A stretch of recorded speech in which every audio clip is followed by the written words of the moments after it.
जिल्ह्यामध्ये 90% पेरण्या आता पूर्ण होत आलेल्या आहेत. मात्र यावर्षी सोयाबीनचा पेरा हा 20% वाढला तर कपाशीचं क्षेत्र हे 10% घटलेलं आहे.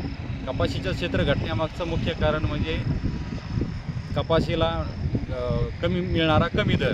कापसाला बाजारभाव अत्यंत कमी मिळतोय, त्याप्रमाणे त्या तुलनेत उत्पादन खर्च हा वाढत चाललेला आहे. महागडे बियाणं, महागडी कीटकनाशकं वापरून सुद्धा त्यावरील बोंडअळी असेल, पकडी असेल किंवा रस शोषण करणाऱ्या किडी असतील या नियंत्रणात येत नाही.